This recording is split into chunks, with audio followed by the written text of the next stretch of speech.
Et si pour votre prochain week-end en amoureux, vous découvriez la vraie vie de château et les secrets de la vinification? Allez, je vous emmène avec moi.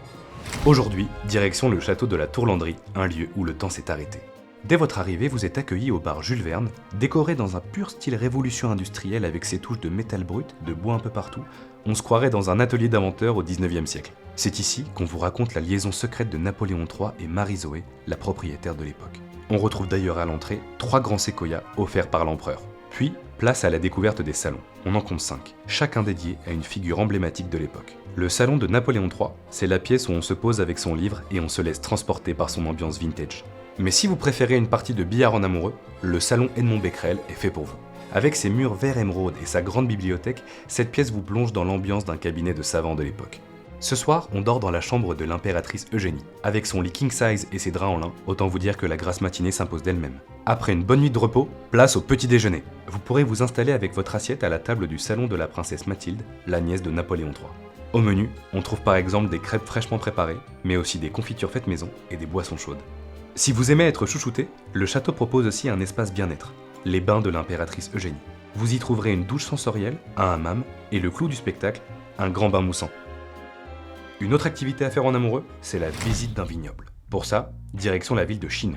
Bienvenue au domaine Pierre et Bertrand Couly. Ici, le métier de vigneron se transmet de père en fils depuis le XVe siècle.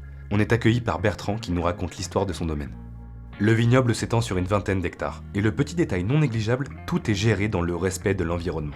Ils sont d'ailleurs labellisés haute valeur environnementale depuis 2014. Vous découvrez comment fonctionne une vigne, les différentes étapes de travail au fil des saisons, et surtout l'importance capitale de la taille pour obtenir de beaux raisins.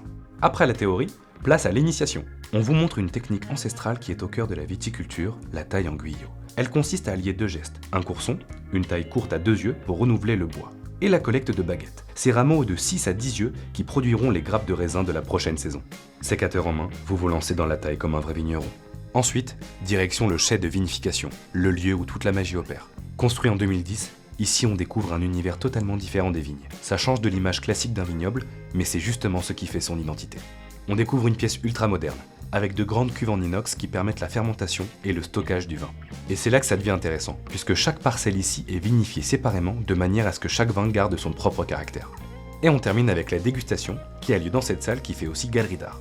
On vous explique l'histoire des différents vins et de leur terroir. Ici, le cépage roi, c'est-à-dire la variété de raisin, c'est le Cabernet Franc pour les rouges.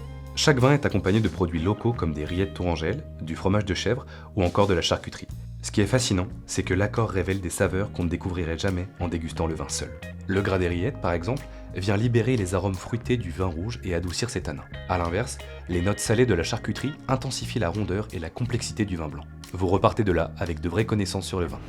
Et voilà, normalement avec tout ça, vous avez le combo gagnant pour un week-end en amoureux réussi.